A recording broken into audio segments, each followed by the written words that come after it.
Bom, vamos lá. O anfíoxo pertence aos cefalocordatos, quer dizer que tem notocorda desde o começo da cabeça até o final, né? Um tubo nervoso dorsal, fendas faringianas e uma cauda, a gente pode falar assim, pós-anal, e são características compartilhadas pelos cordatos.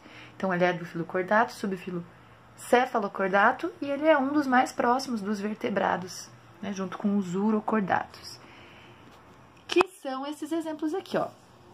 A estrutura externa é a túnica, eles são filtradores, então a água passa pelo sifão inalante, é filtrado e passa pelo sifão exalante. E as características são as mesmas, fendas faringianas, notocorda, tubo nervoso dorsal e assim por diante. Aqui vocês vão completar. Lampreias, tem as feiticeiras também, esses são os agnatos, os peixes sem mandíbulas. Os gnastostomatos, eu tenho os condrictes, que são os cartilaginosos, e nos osteíctes, os sarcopterígeos, formados pelos coelacanthos, pelos peixes pulmonares, e que depois vai dar origem aos tetrápodes, pela teoria da evolução. E os actinopterígeos, ou peixes de nadadeiras raiadas. E aí, a característica 1, 2 e 3, já que aqui eu tô falando dos cordatos, são a notocorda. E os vertebrados, coluna vertebral. Lembra que os esquinodermos têm simetria radial quando adultos, né? E após isso, recomeça a simetria bilateral.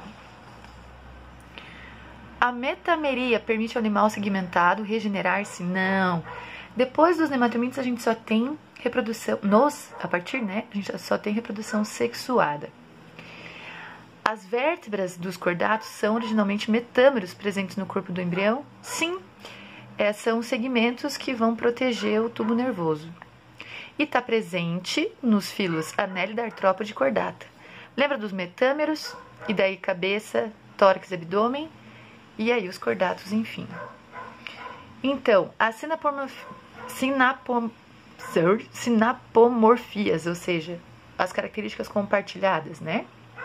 Mais antigas, vertebrados, coluna, gnatostomatos, maxilas e nadadeiras pares, osteíctes, o esqueleto ósseo, e a gente também pode colocar aqui a nadadeira caudal homocerca, que é simétrica, e os tetrápodes, 4 membros, né? Por isso que o nome é tetrápodes.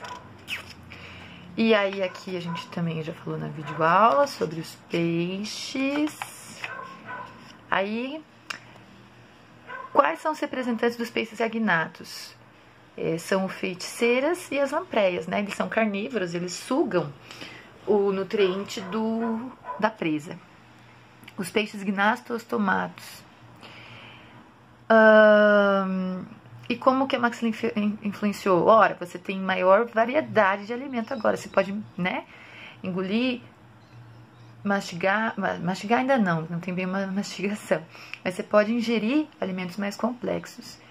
E aqui os peixes são os condrictes e os osteíctes.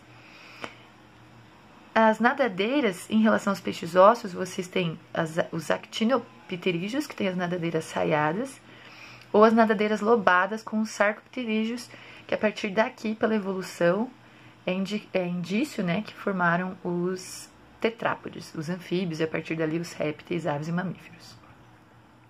E aqui eu tenho os coelacanthos e os pulmonados só como exemplos. Bem raros, na verdade, os exemplos. Aqui, esse cardume, ele começa a se locomover junto porque ele tem a linha lateral. A nadadeira não tem nada a ver com ele estar em conjunto. E a ampola de Lorenzini é dos peixes cartilaginosos. Então, nadadeiras pares são as pélvicas e as peitorais. As outras são nadadeiras ímpares. Quer dizer que só tem uma nadadeira.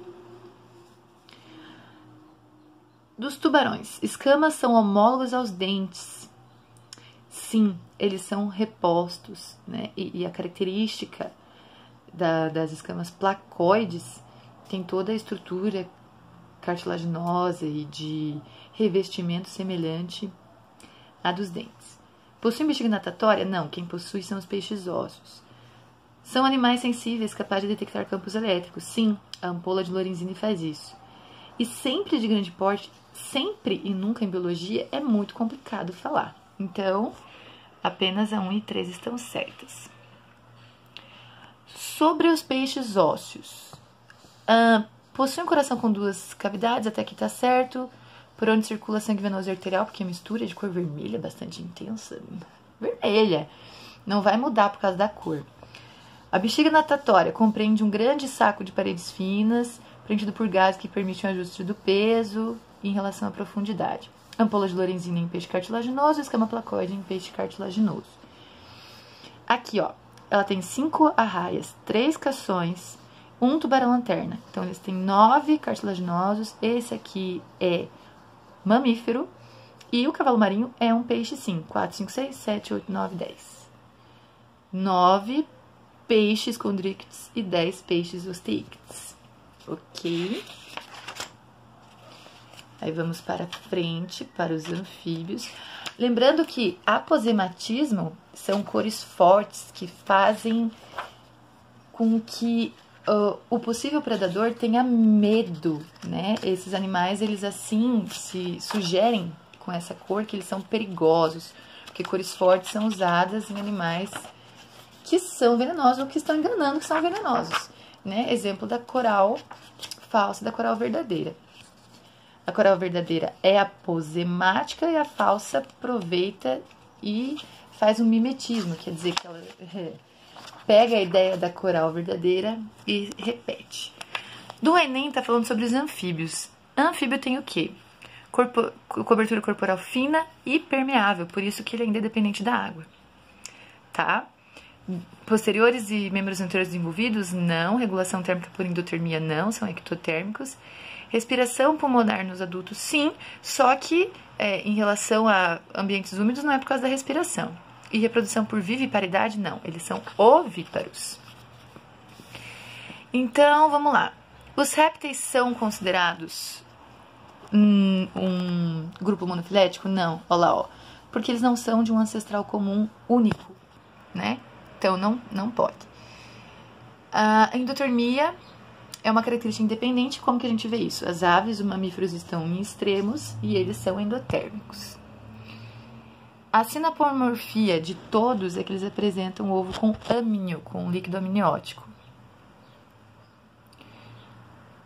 Os tetrápodes são, então, os anfíbios, os répteis, as aves e os mamíferos. A gente pode colocar que os anfíbios têm ainda uma pele bem permeável, os répteis já têm a pele seca queratinizada, as aves têm penas, os mamíferos têm pelos.